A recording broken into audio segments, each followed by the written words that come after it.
આપોઆપ એટલે બહુ વધારે 18 વખત યાત્રા કરી ને આમ કર્યું ને તેમ કર્યું ને થોડું મર્યાદામાં બોલીએ તો સારું.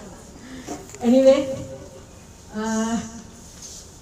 વિશ્વકર્મા સાહિત્ય ધર્મ પ્રચાર પરિષદનું આજે નવું નામકરણ થયું છે અને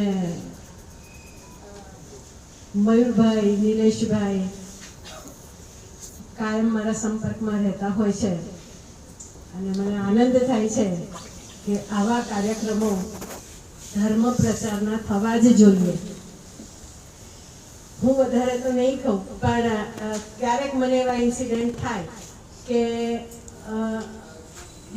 આપણા ભગવાન વિશ્વકર્મા એ આપણા ઈષ્ટદેવ છે, મતલબ કે આપણા પિતાજી તુલ્ય કહેવાય. તો કોઈ પણ વ્યક્તિનો પરિચય અથવા કોઈ પણ વ્યક્તિની આઈડેન્ટિટી એના ફાધરના નામથી થાય.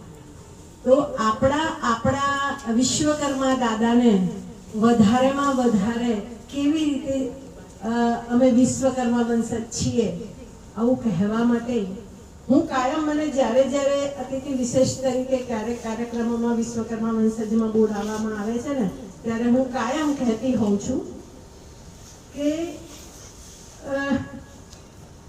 આપણા વિશ્વકર્મા સમાજ છે ને એ બહુ મોટો સમાજ છે. સંગઠિત થવું અઘરી બાબત તો છે જ. આટલા બધા 5 પુત્રોના પરિવારોને સાથે લઈને સંગઠિત થવું બહુ અઘરું છે. પણ હું કાયમ કહું કે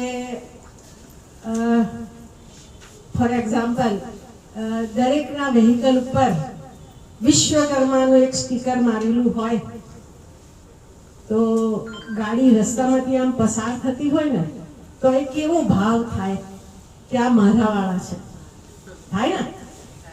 તો હું કાયમ કહું, મને પાટણવાળા, મેવાડા, સુથાર સમાજવાળાને અવારનવાર આ બધા મને બોલાવતા હોય છે ત્યારે મારી કાયમ આ એક રજૂઆત રહેતી હોય છે કે પોતાના ઘરના દરેક વ્હીકલ ઉપર એક વિશ્વકર્માનું સ્ટીકર મારો, જેથી રસ્તામાં ક્યાંય પણ કઈ તકલીફ પડે ને તો ખબર પડે કે આ તો આપણા વાળા છે.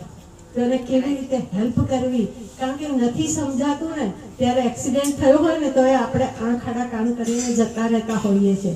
જ્યારે એક વિશ્વકર્માને નંબર પ્લેટ ઉપર એની સ્ટીકર મારેલું હોય ને તો ખબર પડે કે આ તો આપણા વાળા છે, ઊભા રહો, શું મદદની જરૂર છે.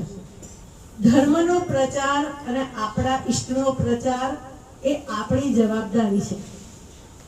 તો મારી હૃદયપૂર્વક હંમેશા એક સૂચના રહી છે કે ભાઈ આવું એક કાર્યક્રમ કરવામાં આવે તો આપણા વાળા છે એને આઈડેન્ટિફાઈડ કરવાની જરૂર પડે નહીં.